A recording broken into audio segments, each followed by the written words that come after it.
सरोकार। नमस्कार, मैं हूं अर्चना और आप देख रहे हैं प्राइम टीवी। वक्त हो गया है हमारे खास स्पेशल रिपोर्ट का, रहस्य, कल्पना या सच। इस कड़ी में आपको ले चलते हैं एक खास कहानी की तरफ। राजस्थान की विरासत दुनिया में एक अलग ही पहचान रखती है। अगर आप राजस्थान घूमने की ट्रिप बना लेंगे तो आपको यहाँ घूमने में 1 महीना लग जाएगा। जी हाँ, क्योंकि यहाँ पर घूमने फिरने की इतनी ऐतिहासिक जगह है जो राजस्थान के इतिहास को समेटे हुए है।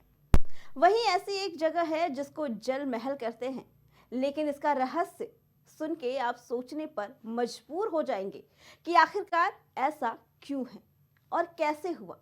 साथ ही आपको बता दें कि महल पिछले 300 सालों से ऐसा ही खड़ा हुआ है।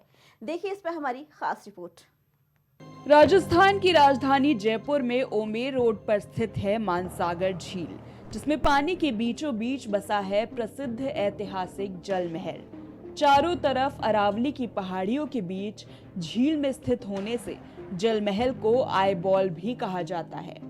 ये जयपुर का प्रसिद्ध एकमात्र पर्यटन स्थल है जो कि पानी के बीच बसा है। देश विदेश से आने वाले सैलानी जल महल को देखते ही रोमांचित हो उठते हैं। बता दें कि इस महल का निर्माण 300 साल पहले ओमेर के महाराज ने 1799 में करवाया था। जल महल के निर्माण के पीछे एक विशेष कारण था जिससे बहुत कम लोग परिचित हैं। जल महल मध्यकालीन महलों की तरह मेहराबों, बुर्जों, छतरियों एवं सीढ़ीदार जीनों से युक्त 2 मंजिला और वर्गाकार रूप में निर्मित भवन है। इसकी ऊपरी मंजिल की चारों कोनों पर बुर्जों की छतरियां व बीच की बरादरियां संगमरमर के स्तंभों पर आधारित है।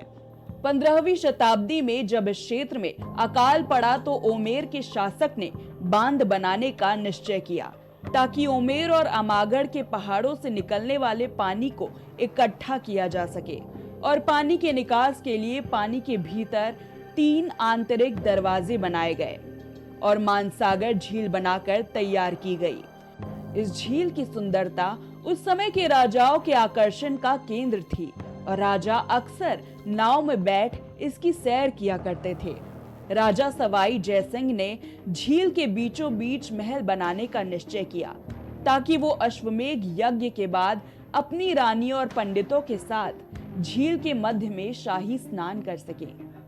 झील के बीच अपनी दास्तां सुनाता जल महल 5 मंजिला इमारत है जिसकी 4 मंजिल पानी के भीतर बनी है और एक पानी के ऊपर नजर आती है। इस महल के निर्माण से पहले सवाई जयसिंह ने जयपुर की जलापूर्ति हेतु गर्भावती नदी पर बांध बनवाकर मानसागर झील का निर्माण करवाया। इसके निर्माण के लिए राजपूत शैली से तैयार की गई नौकाओं की मदद ली गई थी। यहाँ के गार्डन में करीब 1 लाख से अधिक पेड़ पौधे लगे हैं। भारत के सबसे सुंदर पर्यटन स्थल वाली जगह कहे जाने वाली हिमालय में आपको पता भी नहीं होगा कि यहाँ हिमालय में सालों पहले गायब हुए लोगों के कंकाल देखने को मिलेंगे। सर्दी के मौसम में जब बर्फ गिरती है तो ये झील ढक जाती है।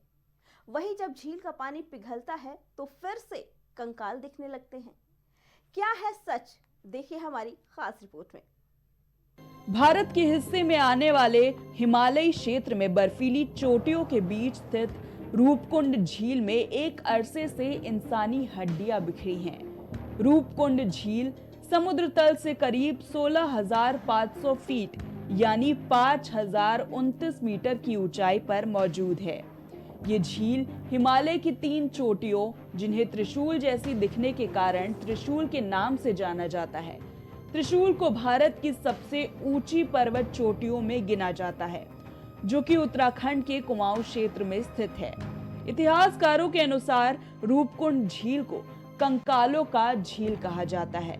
यहाँ इंसानी हड्डियां जहां तहां बर्फ में दबी हुई है। साल 1942 में एक ब्रिटिश फॉरेस्ट रेंजर ने गश्त के दौरान इस झील की खोज की थी। तकरीबन आधी सदी से मानव विज्ञानी और वैज्ञानिक इन कंकालों का अध्ययन कर रहे हैं। साल के ज्यादातर वक्त तक इस झील का पानी जमा रहता है, लेकिन मौसम के हिसाब से ये झील आकार में घटती बढ़ती रहती है। जब झील पर जमी बर्फ पिघल जाती है तब ये इंसानी कंकाल दिखाई देने लगती है। वही कई बार तो इन हड्डियों के साथ पूरे इंसानी अंग भी होते हैं, जैसे कि शरीर को अच्छी तरह से संरक्षित किया गया हो। अब तक यहाँ 600 से 800 लोगों के कंकाल पाए गए हैं। इतिहास में बताया जाता है कि ये कंकाल एक भारतीय राजा, उनकी पत्नी और उनके सेवकों के हैं। 870 साल पहले ये सभी लोग एक बर्फीले तूफान का शिकार हो गए थे और यही दफन हो गए थे। वहीं इन कंकालों को लेकर अन्य कहानियां भी हैं। एक अन्य थ्योरी के मुताबिक इनमें से कुछ कंकाल भारतीय सैनिकों के हैं, जो कि 1841 में तिब्बत पर कब्जा करने की कोशिश कर रहे थे और जिन्हें हराकर भगा दिया गया था। इनमें से 70 से ज्यादा सैनिकों को हिमालय की पहाड़ियों से होते हुए वापस लौटना पड़ा और रास्ते में उनकी मौत हो गई थी। असम राज्य तो सबने सुना होगा, लेकिन क्या आपको पता है कि यहाँ असम राज्य में एक गांव है जहां लोग अपनी रक्षा के लिए जादू का प्रयोग करते हैं। यहाँ पर जादू का प्रयोग इस प्रकार किया जाता है जैसे हम आप आम जिंदगी में कुछ चीजों को सरलता से प्रयोग करते हैं। आखिर क्या है इसकी सच्चाई, देखिए इस पर हमारी खास रिपोर्ट। भारत में ऐसी कई जगह हैं जो अपने आप में रहस्यों से भरी हुई है। देश के राज्यों में ऐसी कई गांव, किले या कोई ऐसी जगह है जिनकी कहानियां लोगों को आश्चर्य में डालती है, लेकिन माया और खौफ की दुनिया का दावा करता है। असम का मायोंग गांव है, जो असम की राजधानी गुवाहाटी से 40 किलोमीटर दूर स्थित मायोंग गांव की कहानी भी कुछ ऐसी ही है। ये गांव काले जादू के लिए मशहूर है। कहते हैं यहाँ के लोग अपनी रक्षा के लिए काले जादू का प्रयोग करते हैं। वही इस मायोंग गांव का इतिहास महाभारत काल से जुड़ा हुआ है। भारत का एक ऐसा गांव जिसे काला जादू का गढ़ माना जाता है। ये गांव गुवाहाटी से महज 40 किलोमीटर दूर है। इस गांव का नाम है मायोंग। वैसे तो भारत में कई ऐसी रहस्यमयी जगह है, लेकिन उन सब में मायोंग की बात ही कुछ और है। यहाँ हर घर में काला जादू एक विरासत है, जो एक पीढ़ी से दूसरे पीढ़ी तक सदियों से चली आ रही है। प्राकृतिक रूप से बेहद मनमोहक इस गांव के बाशिंदे, यहाँ के लोग अपने बच्चों को काला जादू का ज्ञान देते हैं। मायोंग जाएंगे तो आप पाएंगे कि यहाँ अभी भी उन जादूगरों का घर है, जिन्हें न केवल तंत्र मंत्र में महारत हासिल है, बल्कि आयुर्वेद, हस्तरेखा और भविष्यवाणी का भरपूर ज्ञान है। इस गांव में एक अद्भुत संग्रहालय भी है, जिसमें काला जादू और भूत प्रेत से जुड़े हुए क्राफ्ट्स रखे गए हैं। इस म्यूजियम को नेशनल जियोग्राफिक ने दुनिया के 10 अनोखे म्यूजियम की लिस्ट में शामिल किया है।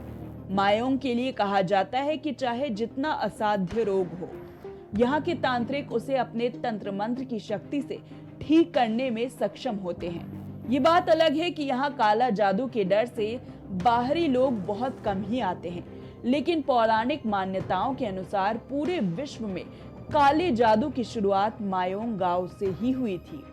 इस गांव में चीन, अफ्रीका, तिब्बत जैसे देशों और भारत के दूसरे गांव के लोग तंत्र विद्या सीखने आते हैं और कहते हैं कि इस गांव के बच्चों को अपने पूर्वजों से तंत्र मंत्र विद्या विरासत में मिलती है। यहाँ के लोग अपने तंत्र मंत्र की शक्तियों से कई बीमारियों को ठीक कर देते हैं। इसीलिए दूर दूर से लोग इस गांव में अपना इलाज करवाने भी आते हैं और इस गांव में प्रवेश करते ही काला जादू से जुड़ी कहानियां सुनने को मिलने लगती हैं। ऐसे ही तमाम देश और दुनिया के रहस्यमयी जगहों के बारे में जानने के लिए देखते रहिए प्राइम टीवी का ये खास एपिसोड। फिलहाल रहस्य, कल्पना या सच की इस कड़ी में इतना ही। बाकी खबरों के लिए देखते रहे प्राइम टीवी।